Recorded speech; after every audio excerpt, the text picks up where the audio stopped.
और बाबा, एक मुरली में बोला है कि क्रिश्चियन तमो प्रधान होते हैं। हैं?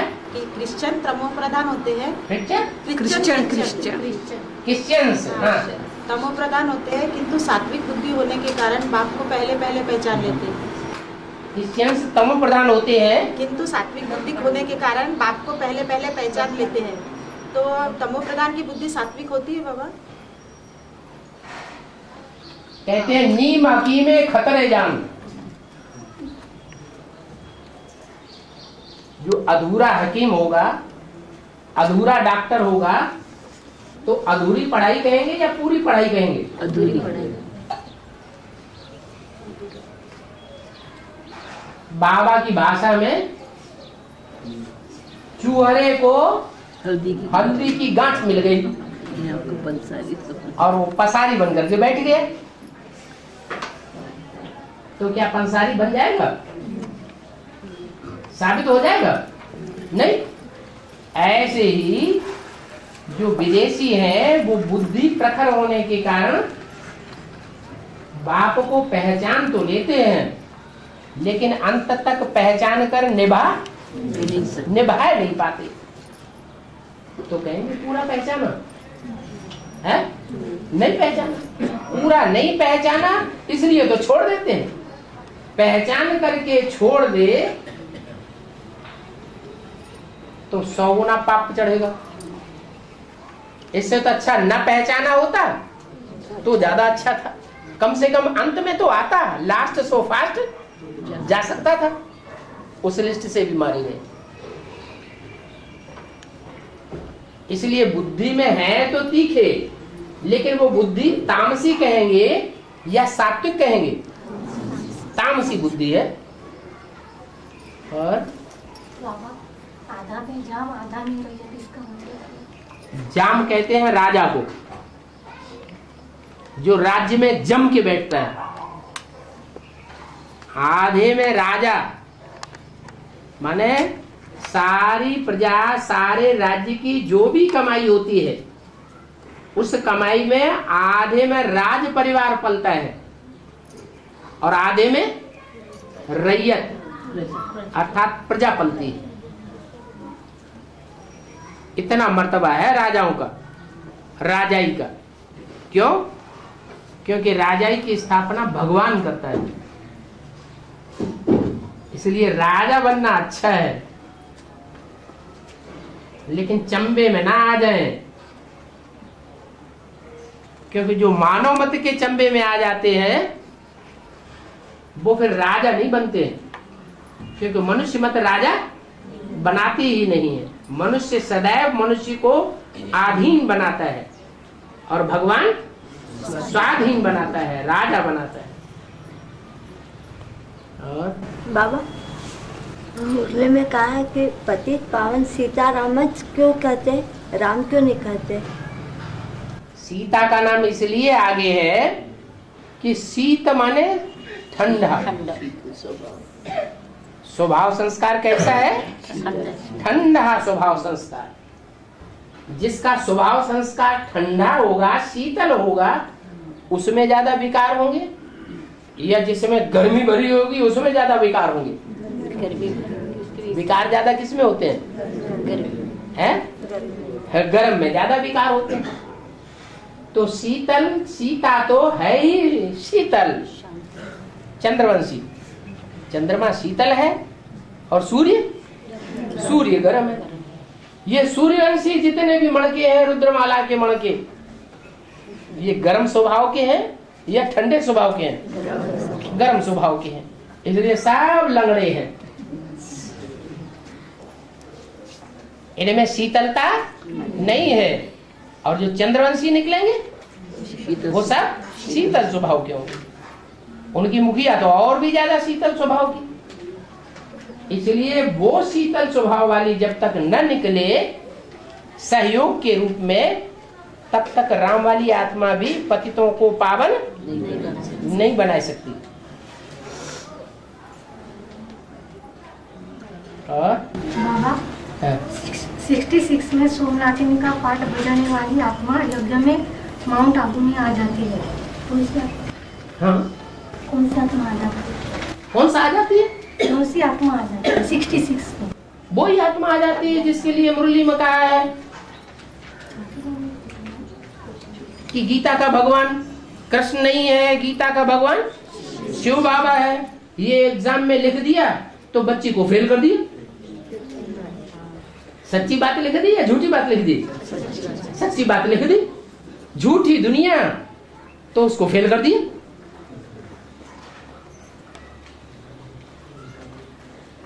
वही आत्मा है। छोटी माँ के लिए है?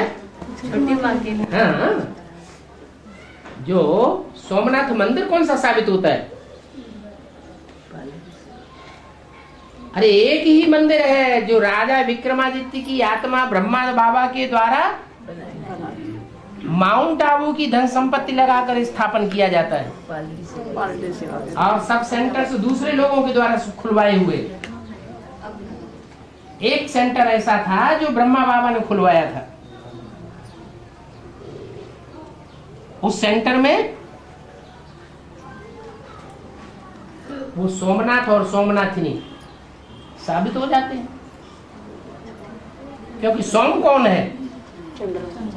चंद्रमा कौन है? ब्रह्मा बाबा। ब्रह्मा बाबा के द्वारा वो मंदिर स्थापन किया गया, इसलिए सोमनाथ का मंदिर हुआ।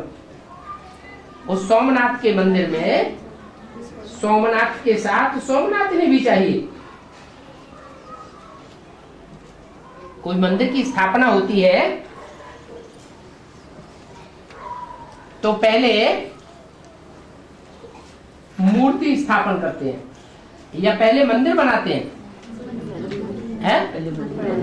पहले मंदिर बनाते हैं, फिर मूर्ति स्थापन करते हैं, फिर मूर्ति में प्राण प्रतिष्ठा करते हैं।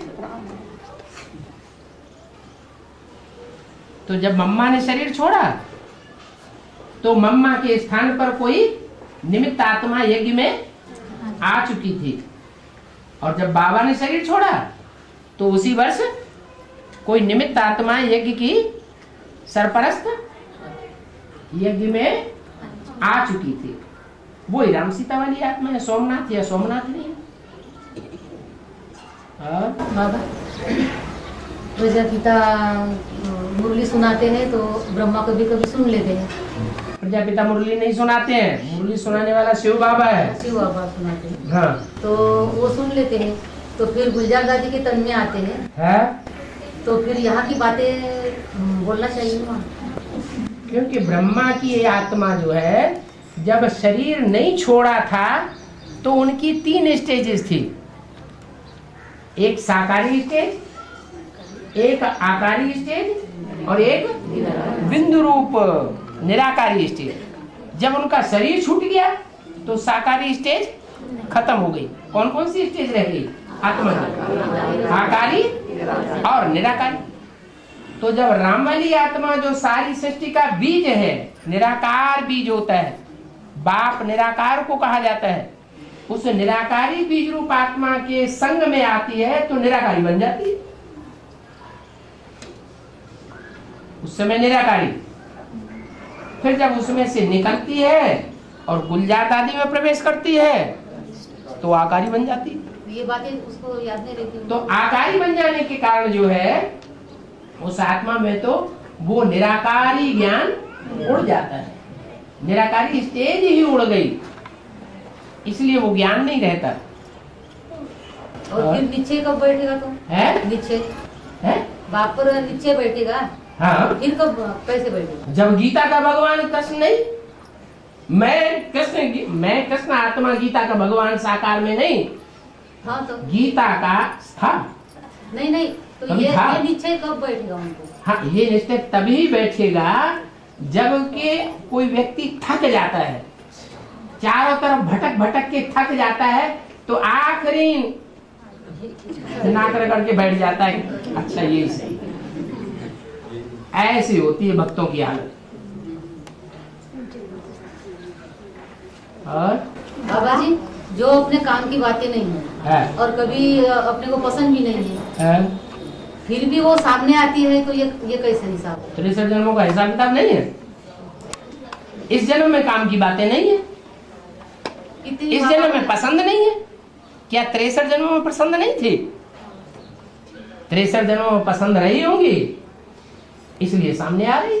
इस टाइम कितना भी बाबा का साथ लो, कितना भी बाबा को अपने साथ में लेके रहो, फिर भी वो बात सताती है। सताएगी ना। 63 जन्मों में जिनका संग किया है वो आएंगे नहीं सामने। तो कैसे बाबा अपने क्यों? हिसाब किताब लेने से सामने नहीं आएंगे। पुरुषार्थ पीछे आएगा ना? है पुरुषार्थ जो है तो पीछे नहीं रहेगा क्या? पुरुषार्थ वो इसीलिए पीछे रहेगा कि बनी बनाई बन रही, अब कुछ बने नहीं ना। जिन्होंने बुरा कर्म किया है उनके सामने शूटिंग पीरियड में रील बुरी घूम रही है, वो पुरुषार्थ को आगे नहीं बढ़ने देती। जिन्होंने अच्छे कर्म ज्यादा किए हैं उनके सामने अच्छी बातें ज्यादा आती हैं, न चाहते हुए पुरुषार्थ तीखा हो जाता है। ये तो सभी अनुभव करते हैं। कभी अवस्था बहुत अच्छी बन जाती है न चाहते हुए भी, और कभी अवस्था बहुत पुरुषार्थ करते हैं तो भी नहीं बनती। बाबा, भावना प्रधान विश्व रची राखा, जो जसं करे तो तसं फल चाखा। भाव जो है वो प्रधान होता है। भाव के आधार पर कर्म बनता है, अकर्म बनता है, विकर्म बनता है। शंकर द्वारा विनाश गाया हुआ है, उनका भाव क्या है विनाश करने का? है शंकर द्वारा जो विनाश गाया हुआ है, या शक्तियां असुर संहारिणी गाई हुई हैं, वो शक्तियों का भाव क्या है विनाश करने के लिए?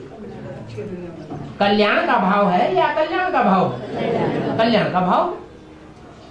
अच्छा ही बनेगा।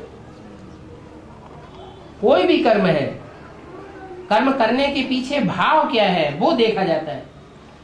सुल्ताना डाकू है, डकैती डालता है बड़े बड़े साहूकारों के घर में, लेकिन जितने भी डकैती डाली, जितना भी पैसा कमाया, सारा जीवन उसने गरीबों को बांटा। तो उसका मुख्य ध्येय क्या है जिंदगी का? गरीबों को सहयोग कर। तो उसका भाव जो है अच्छा है या खराब है? भाव तो अच्छा है, लेकिन कर्म का तरीका उसने अच्छा नहीं ढूंढा। फिर भी भाव अच्छा होने के कारण उसका पाप कर्म उतना नहीं करता। और बाबा तो ज्ञान करने के बाद मंथन करना चाहिए है। तो बाबा ने तो मंथन करके सबको तो ज्ञान सुनाया, फिर बाबा ऐसा बच्चों के लिए क्यों करते हैं? क्या बाबा बोलते ज्ञान सुनने के बाद मंथन करना चाहिए, जिससे तुम्हारा उनसे सार निकलेगा। हाँ? बाबा ने तो ज्ञान को मंथन करके तो ज्ञान बच्चों को सुना। मंथन का सार क्या निकला? अरे मथा जाता है तो कुछ निकलता है कि नहीं निकलता? तो क्या सार निकला? नहीं निकला। हैं?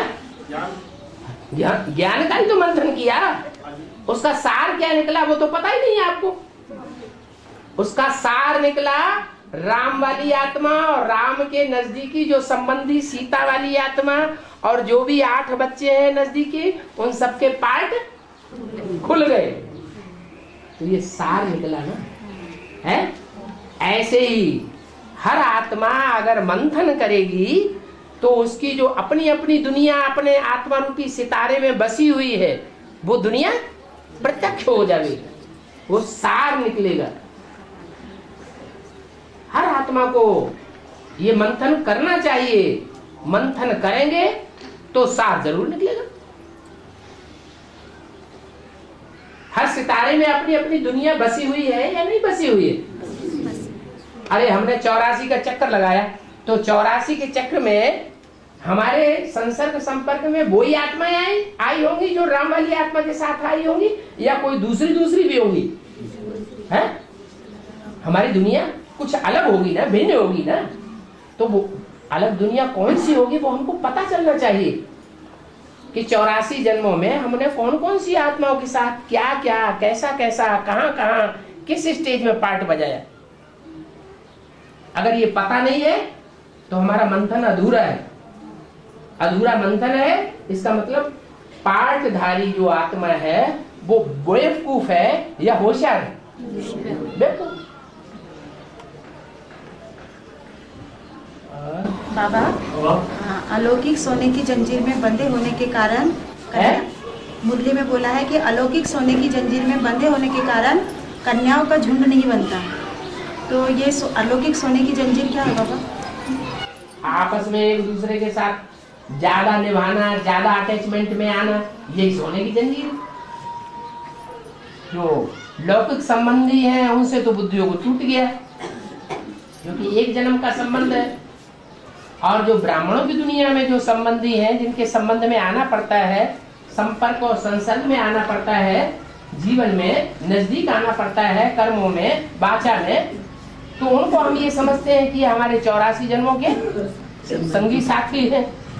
उनसे जब मोह लग जाता है, लगाव लग जाता है, अटैचमेंट हो जाता है, तो वो टूटना मुश्किल है या कठिन है?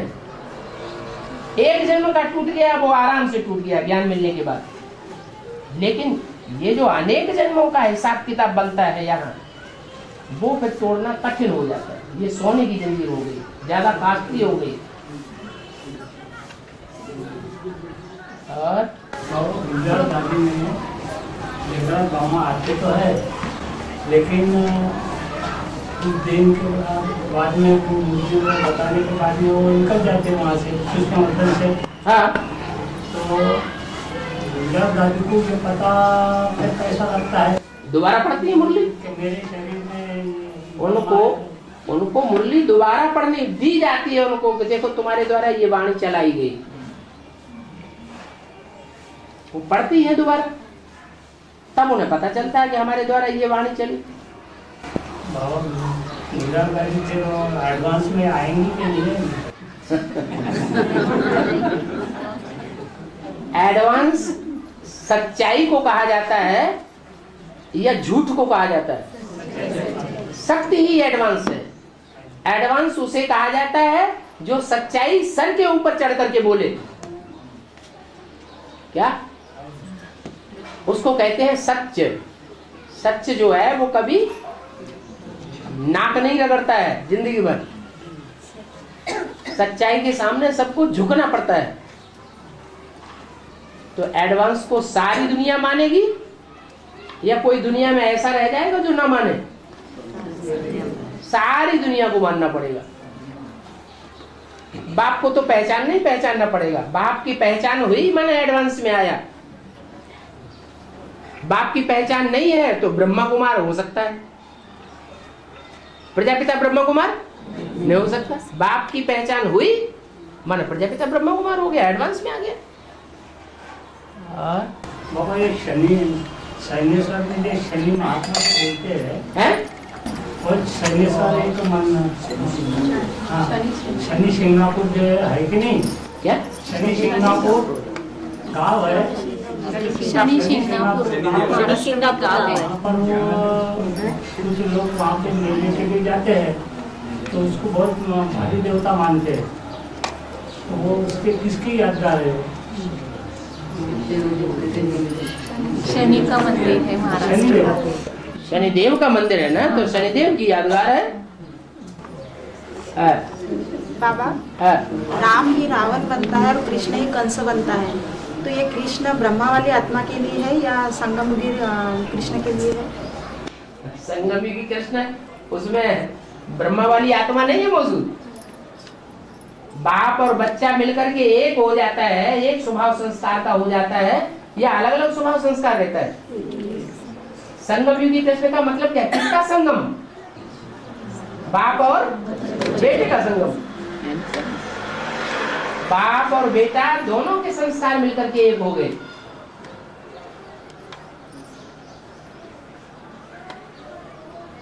कहाँ बाप का संस्कार, जो मनुष्य सृष्टि का बाप है, वो अपने को भगवान बाप कभी कहता ही नहीं।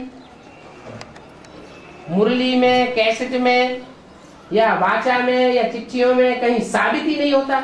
और एक ब्रह्मा का पाठ है मुरली में, रोज मैं कौन हूं? है? मैं गीता का भगवान हूं, मेरे में शिव बाबा आता है। प्रूफ कुछ भी नहीं। प्रूफ कोई साबित होता है? नहीं साबित होता, लेकिन मान लिया। तो कितना अंतर है दोनों आत्माओं में।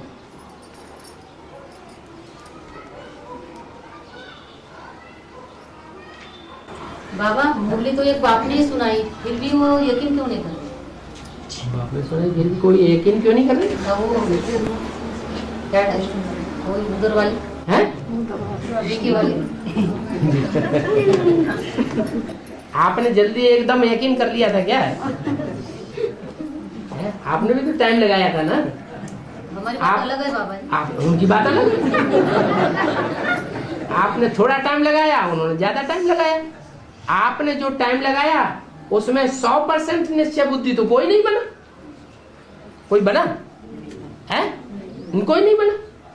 माया हिला देती है, अरे ये बाप नहीं है। ऐसा बाप होता है क्या? नहीं, वो छोटी छोटी थी तब से ब्रह्मा बाबा के पास थी ना। है छोटी छोटी थी ना वो, ब्रह्मा बाबा की पालना में थी। तो प्यूरिटी है तो फिर उनको तो यकीन करना चाहिए। क्या यकीन करना चाहिए? ज्ञान पर। क्या ज्ञान पे? ज्ञान की कौन सी बात पे यकीन करना चाहिए? कि प्रजापिता में भगवान है। पिता में भगवान? शिव वो बाबा। छोटी छोटी ब्रह्मा कुमारी जब ब्रह्मा की गोद में खेलती थी तो उस समय क्या प्रजापिता का ज्ञान था? लेकिन अभी सुनती होगी ना। है? अभी सुनती होगी। अभी उन्हें कोई सुनाने वाला सामने मिलता ही नहीं है। आप जाते हैं सो आप प्रभावित हो जाते हैं या डर के भागे आते हैं। हाँ। बाबा हाँ। मैं जो पॉइंट है पूछ रही हूँ, हो सकता है गलत भी, मुझे क्षमा चाहती हूँ। प्रजापिता की लाश घूम कर दी यज्ञ के आदि में, इतनी दुश्मनी प्रजापिता से है? इतनी दुश्मनी प्रजापिता से। हाँ? क्यों? प्यू का नाम क्यों नहीं लेते? पहले सन 76 से पहले तक तो जबकि एडवांस ज्ञान प्रत्यक्ष नहीं हुआ था तो प्यू का नाम खूब लिया जाता था दीदी दादियों के मुख से। रोज उनकी कहानी सुनाती थी। फिर जैसे ही एडवांस ज्ञान प्रत्यक्ष हुआ प्यू का नाम लेना बंद क्यों कर दिया? है? लाश घूम कर। क्योंकि यज्ञ के आदि से ही ये धोबी घाट चलता चला आया है। क्या ये चैतन्य कपड़े यज्ञ के आदि से ही धोता चला आया है बाप। और वो बात अगर उजागर हो जाएगी तो थू थैया हो जाएगी कि नहीं? कि तुम इतना विरोध करती हो, इतना विरोध किस मुंह से कर रही हो जबकि तुम्हारे आदि का हिसाब किताब क्या था? वो तो हिसाब किताब खोलो। तो प्यू का नाम लेना ही बंद। चुप। बाबा प्यू हमारा कौन सी आत्मा? प्यू माने बाप। बाबा है। भक्ति मार्ग में राजा हरिश्चंद्र जैसा सत्यवादी राजा कोई नहीं, ऐसा कहते हैं। है। और मुरली में भी बाबा ने मोहजित राजा कहा है। है? मोहजित राजा, है। इसके बावजूद भी हरिश्चंद्र ने ऐसा कौन सा कर्म किया कि उन्हें चांडाल पद पाना पड़ा? त्रेसठ जन्म कर्म नहीं किए। संगम युग में कोई शूटिंग नहीं हुई। और संगम में कोई यज्ञ के आदि में कर्म नहीं हुआ कि ब्रह्मा बाबा ने उनसे कोई हिसाब किताब नहीं मांगा प्रॉपर्टी का। उन्होंने जो कुछ दे दिया सो उन्होंने ले लिया और उसको विश्वास उखड़ गया प्रजापिता को, क्योंकि ज्ञान पूरा था नहीं यज्ञ के आदि में। वो सारा लेकर के बैठ गया और खूब लड़ाई लड़ी, दोनों पार्टियों में झगड़ा हो गया। तो गरीब नहीं बनना पड़ेगा।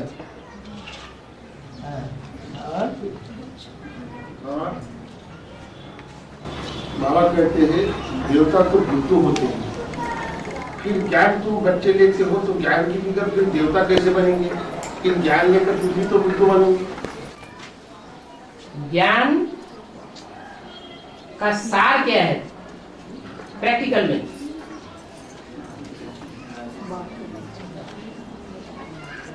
प्रैक्टिकल में ज्ञान का सार है मैं आत्मा ज्योति बिंदु और मेरा बाप ज्योति बिंदु। ये 24 घंटे वो स्टार याद रहता है। अगर याद रहता है तो ज्ञान का सार धारण कर लिया, देवता बन गए। अगर याद नहीं रहता है तो सार धारण नहीं किया, देवता नहीं बने। देवान में आते रहते हैं तो देवता कैसे कहेंगे? और बाबा ब्राह्मणों के 9 कुरिया है, कुरिया इसका अर्थ है? क्या अर्थ है इसका? सूर्यवंशी, चंद्रवंशी, इस्लामी, बौद्धि, ये संसार जो अलग अलग भरे हुए हैं ये अलग अलग कुरी के ब्राह्मण हो गए। कुरिया माना प्रकार है। है। बाबा आज की मुरली में जो साहबजादे और शाहजादे दोनों बोला है, तो एक ही है कि अलग अलग है? साहबजादे और साहबजादियाँ, साहबजादे और शहजादे।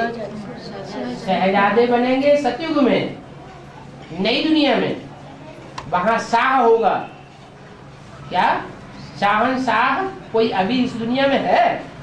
कोई नहीं। लेकिन जब बाप की पढ़ाई पूरी होगी, राजयोग की पढ़ाई पूरी होगी, तो राजयोग से जो राजा बनेंगे वो कहे जाएंगे शाहजादे और शाहजादियाँ।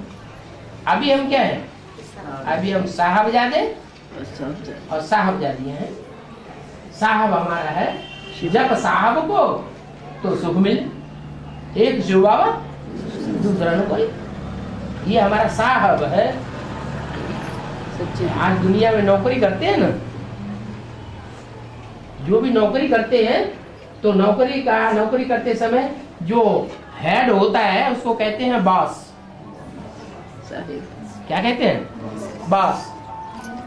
वो साहब होता है। तो ऐसे ही हमको ब्राह्मणों की दुनिया में सेवा मिली हुई है। हमारी जो ब्राह्मणों की दुनिया है, उस ब्राह्मणों की दुनिया में हमारा साहब भी है। साहब जैसे चलाए वैसे चलना है। और बाबा मुरली में कहा है कि जब सारी दुनिया बाप को पहचानेगी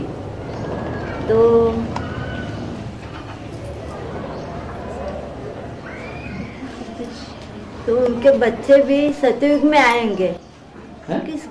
सारी दुनिया पहचानेगी तो सारी दुनिया के बच्चे सतयुग में आएंगे। सतयुग में आएंगे तो सारी दुनिया के बच्चे। तो मुरली में आज वैसे कहा है बाबा, नंबर मैंने देखे नहीं बराबर।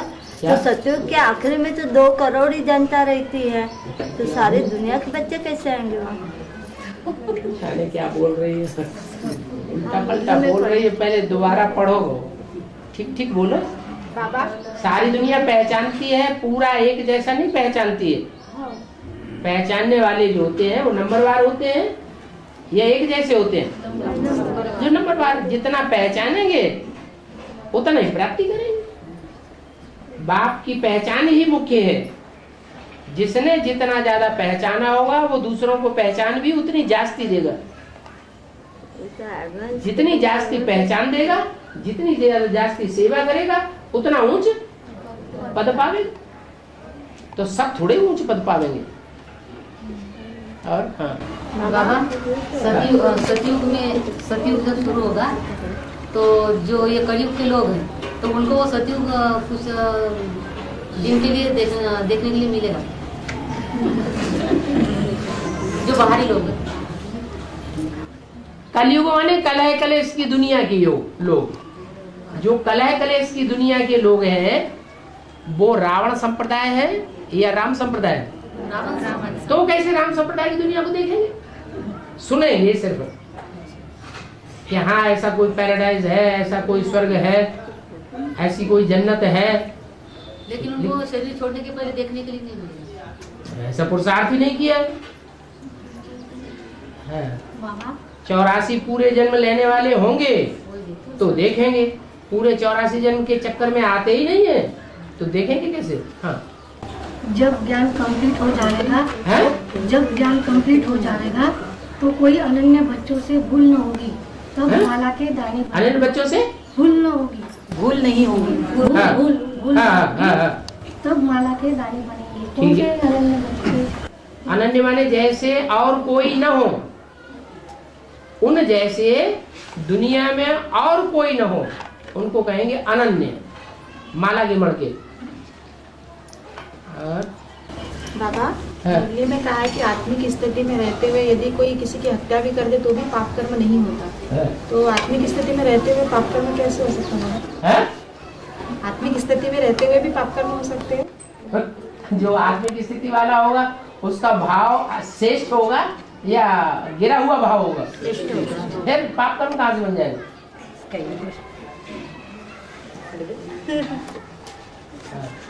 बाबा, जैसे एक को नाच नचाया वैसे सभी को नाच नचाएंगे, ऐसा दादा ने संकल्प लिया है। और संकल्प लिया है दादी ने।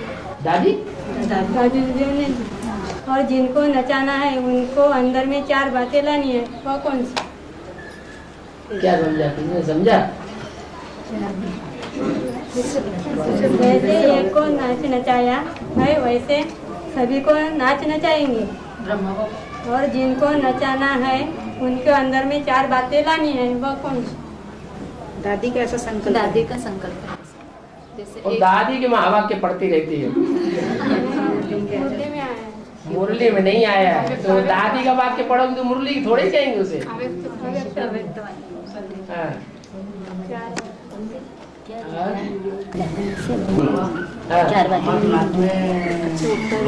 ज्ञान ले जाके हाँ।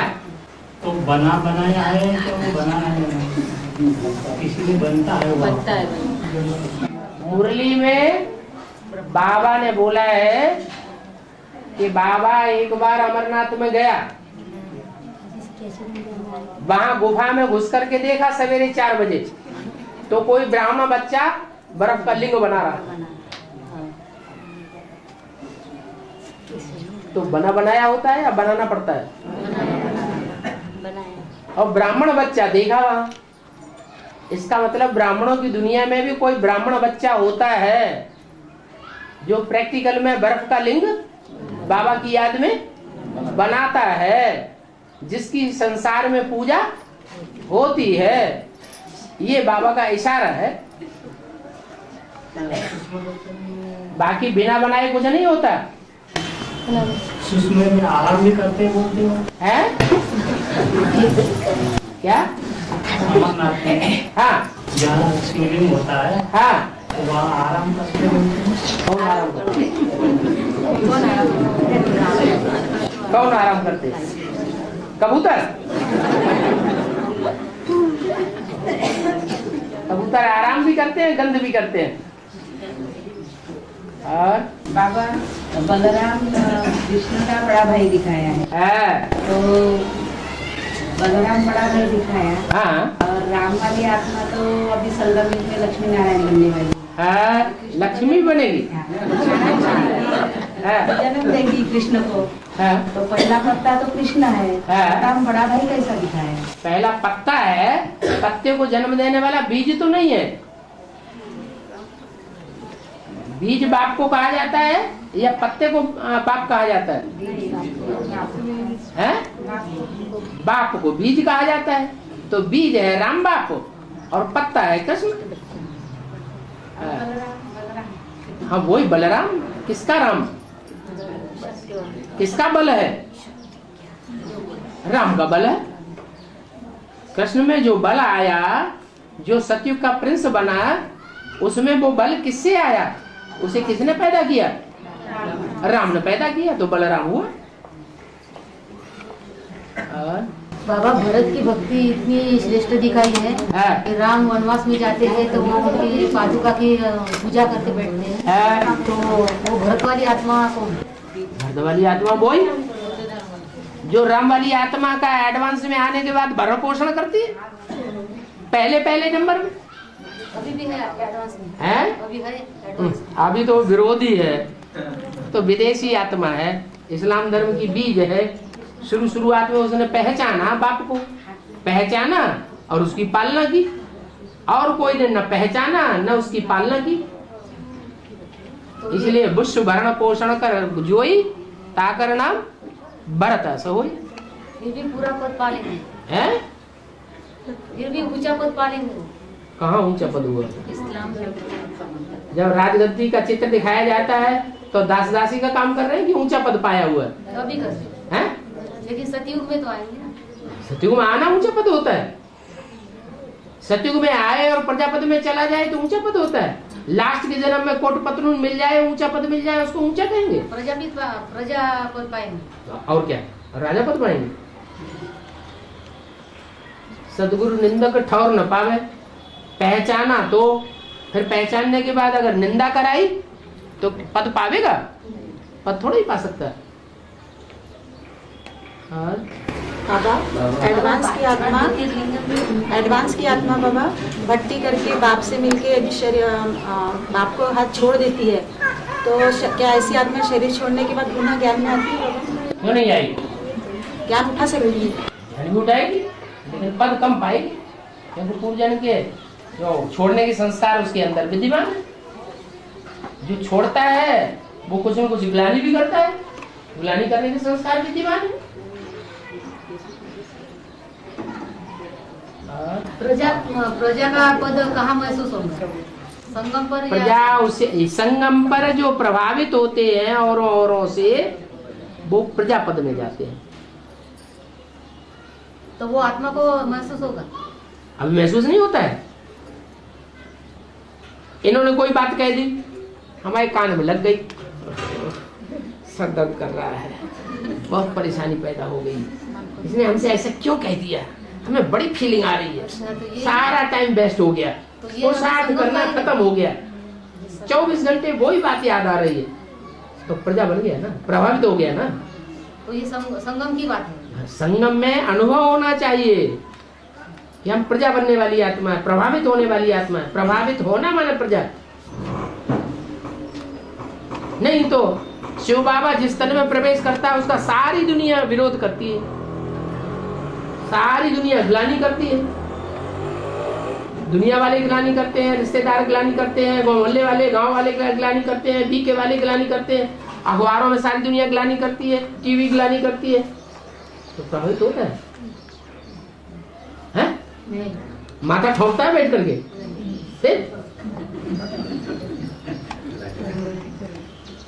प्रभावित माना ही प्रजा, और प्रभावित न होना माने राजा। कौन सी भी ऐसी बातों पे ध्यान नहीं देना चाहिए। बाबा ने नहीं बोला एक कान से सुनो दूसरे कान से निकाल दो, अभी तो मुरली में बोला hear no evil start no evil, एक कान से सुन के दूसरे कान से निकाल भी दो और बदले में कोई जवाब भी मत दो, चुप रहो। कोई ने कुछ उल्टा पलटा बोला और हमने उल्टी पलटी बात कह दी तो कोई सहन करना थोड़ा ही हुआ, प्रभावित होना थोड़ा ही हुआ, वो क्या कहते हैं ये कोई राजा बनना थोड़ा ही हुआ। किसी ने दुख दिया बदले में हमने दुख दे दिया। और नास्तिक धर्म वाले भगवान को सूर्य के अंत तक नहीं मानते हैं। जब गीता का भगवान शिव बाबा जब प्रत्यक्ष होगा तब 9 धर्मों से मुखिया तो रहेंगे, लेकिन नास्तिक धर्म का मुखिया वहाँ पे जैसे रचिन करने का जो नास्तिक धर्म का नास्तिक धर्म है वो कैसे पहुँचेंगे या वो कौन रहेंगी, उनका मुखिया कौन रहेगा? जो आत्माएं सत्युग में तो आती हैं, लेकिन सत्युग में आने के बावजूद भी सत्युग के अंतिम जन्म में जो नारायण है अर्धनास्तिक आर्य समाजी बनने वाला, उस नारायण की प्रजा में आ जाती है, राजपद में नहीं आती, उनसे फिर उन नास्तिकों का जन्म होता है। क्योंकि आर्य समाजी हैं आदि नास्तिक, देवताओं को नहीं मानते हैं, लेकिन देवताओं में परमात्मा आता है, तो जैसे कि परमात्मा को भी नहीं मानते, निराकार को मानते हैं साकार को नहीं मानते, तो मानना ना मानना बराबर हो जाता है। बाबा शरीर रूपी आर्गन तो विनाशी है, फिर भी आत्मा बार बार शरीर धारण क्यों करती है? आत्मा अविनाशी है ना, इसलिए बार बार शरीर धारण करती है। बाबा जब मनुष्य शरीर छोड़ता है तो वो आत्मा 10 दिन वही रहती बोलते हैं। बीके में बोले 10 दिन वो आत्मा वही रहती है बोले, सब देखती बोले। कौन बोले? बीके में बताया है। कौन बोले? बीके बोले? जो बीके बोले वो सच्चाई है। नहीं तो फिर कैसा है, वो रहती है क्या गलती? आप बीके वाली बातें क्यों सुनते हैं? अभी हमको प्रश्न, आप बीके में अभी भी जाते हैं? नहीं बात कानों में बात वही गूंज रही। तभी की बात है, तभी सुनी थी तो अभी मैं बोलती वो आत्मा रहती है क्या गलती, क्या तुरंत चली जाती? मुरली में क्या बोला सुने याद रहा? मुरली में तो बोला आत्मा शरीर छोड़ती है और तुरंत जाकर के 1 सेकंड में दूसरे शरीर में प्रवेश कर जाती है। फिर उनकी ये तेरहवीं वाली क्यों करते हैं लोग? कौन करते हैं? लोग करते हैं, जो करते हैं उन्हें करने दो, हमें क्यों याद आता है?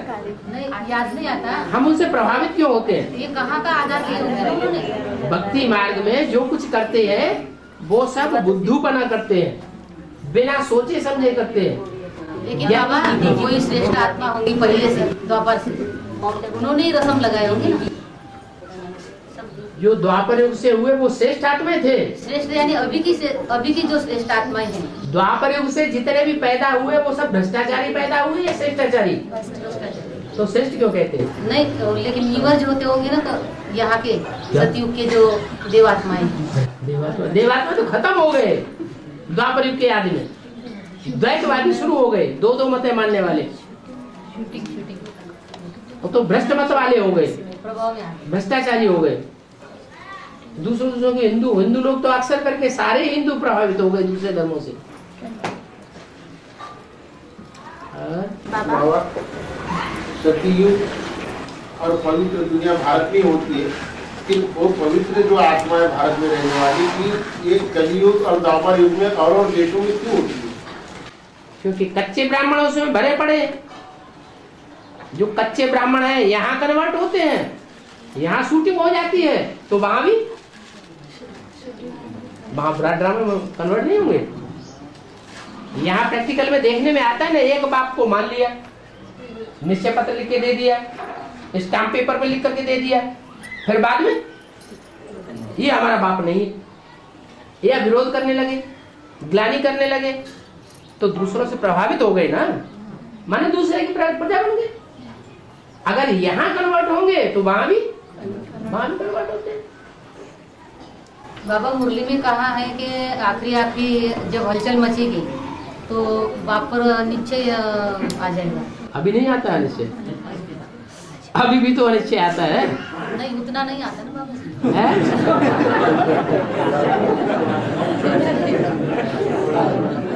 विश्वास तो बैठ गया ना, बाप मुरली चलाते हैं प्रजा पिता तो विश्वास हो गया ना। तो अनिश्चय में कैसे आता है? अनिश्चय नहीं आते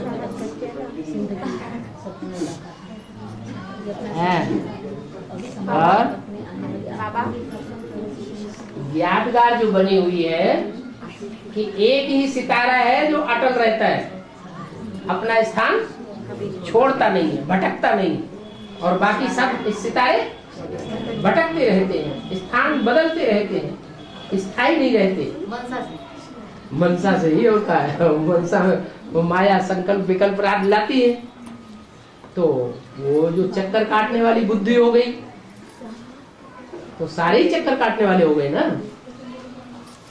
और पढ़े हुए अनपढ़ों के आगे भली भाई। हाँ, पढ़े, बाबा पढ़ाई पढ़ा रहा है ना, तो बाबा की पढ़ाई जिसने सबसे जास्ती पढ़ी होगी वो राजा बनेगा, और जिन्होंने नहीं पढ़ी होगी वो राजा की भरी ढोएंगे, वो क्या करेंगे, किले बनाते रहेंगे, ईंट पत्थर इकट्ठे करके, ईंट पत्थर इकट्ठे करेंगे तो सर के ऊपर वजन लादना पड़ेगा ना, वो भरी ढोने हो गया।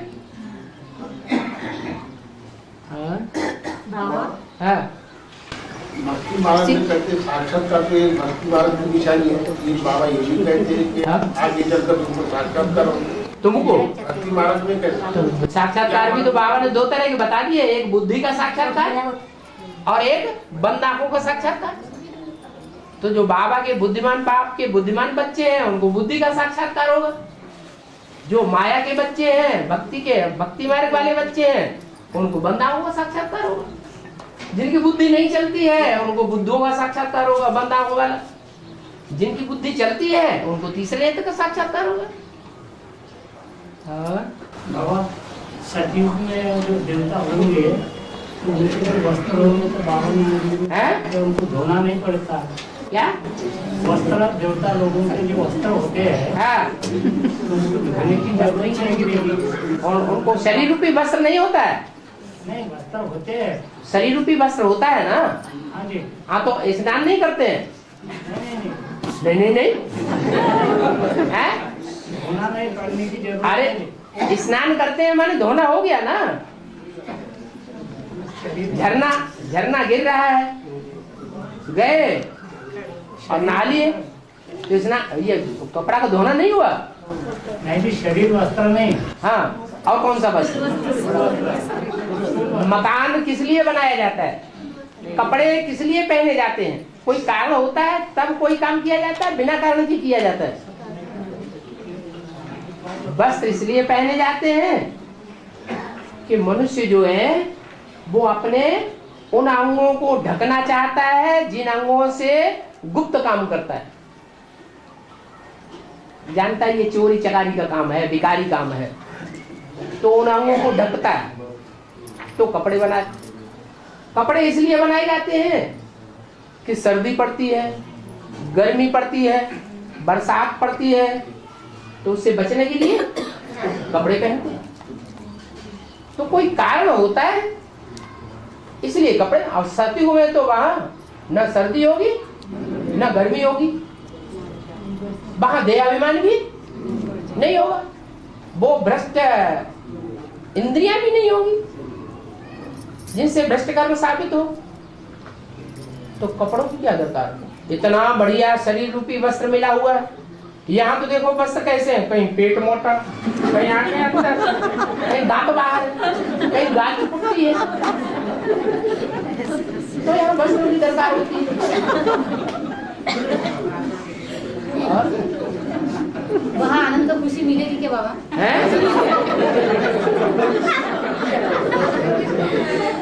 ये अभिमान से आनंद खुशी मिलती है या गायब होती है? देह अभिमान से क्या होता है? गायब होती है। वहाँ आत्मा अभिमानी होंगे तो आनंद खुशी नहीं होगी।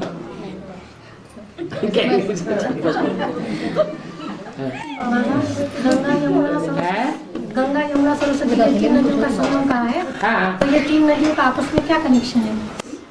तीन नदियों का आपस में क्या कनेक्शन है? तीनों नदियां हैं तो आपस में मिलती हैं, बहने हैं तो कभी मिलेंगी नहीं। वही नहीं आपस हाँ? वही नहीं और क्या? बाबा, और महाकाल को भी तीन नेत्र होते हैं और महाकाली को भी होते हैं तीन नेत्र, बताया गया है। और चंद्रमा भी दोनों को इस पर बताया गया है। और विनाश महाकाल कराते हैं तो महाकाली भी उसके निमित्त बनती है। तो इतनी समानता होने के बावजूद भी महाकाल के समान निराकार स्टेज के निर्धारण करती है। क्योंकि स्त्री चोला है ना, स्त्री चोला देह अभिमानी होता है या आत्मा अभिमानी निराकारी होता है? क्या होता है? बीज के साथ मिलकर तो निराकारी है। बीज के साथ तो मिलकर निराकारी। कहाँ बीज है?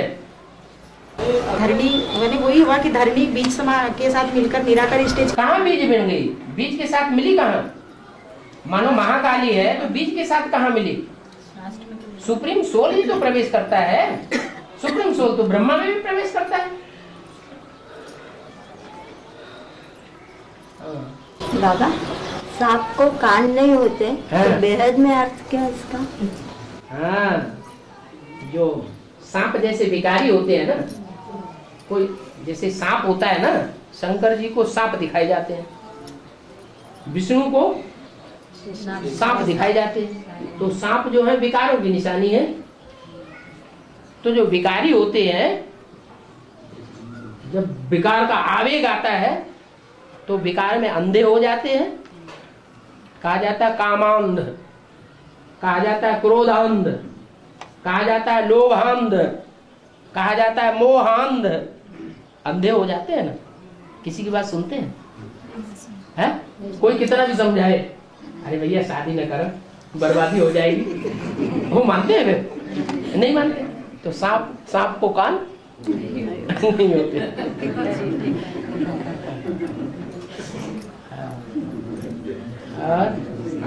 बाबा, हाँ। राम वाली आत्मा के साथ में, राम बाप के साथ में जो आत्मा है, उनका पहला जन्म तो सिंध में माना जाएगा ना? इसके पहले वाला जन्म वो सिंध में माना जाएगा ना, जब उनको 9 लाख आत्माओं को संदेश मिला था। हाँ। ठीक है।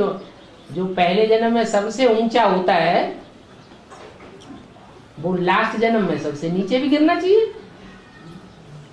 सिंधी ब्राह्मण सबसे जास्ती अभक्ष माने जाते हैं। क्या?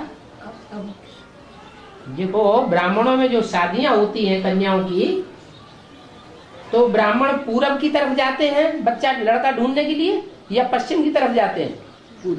पूरब की तरफ जाते हैं। जानते हैं कि पूरब के जो ब्राह्मण हैं, बंगाली ब्राह्मण, मछलियां खाते हैं, तो भी शादी करने उधर ही जाएंगे, क्योंकि समझते हैं कि वहां सूर्य उदय होता है, वो सूर्य के बच्चे हैं, और पश्चिम में सूर्य डूब जाता है, वहां आसुर है। तो पश्चिमी सभ्यता है आसुरी सभ्यता, और पूर्वी सभ्यता है दैवीय सभ्यता। और कौन से तो भी देश में जो काली माता है बाबा, तो उसको यानी गोश्त का भोग लगाया जाता है। मांसाहारी है तो मांस का भोग। अरे विदेश में क्यों, कलकत्ते में ही मांसाहारी है। ऐसा क्यों? क्योंकि मांस खाया है, जब तमो प्रधान बनती है तभी तो विनाश करती है। सतो प्रधान होने पे विनाश करती है कि तमो प्रधान होने पे विनाश करती है? तो ये बेहद की बात होगी। लेकिन ये हद में लोगों ने फिर ये ऐसा भोग देते तो मांस का देते बोलते हैं। देह को याद करना, देह को प्यार करना, देहधारियों से लगाव करना, ये मांस खाना नहीं है।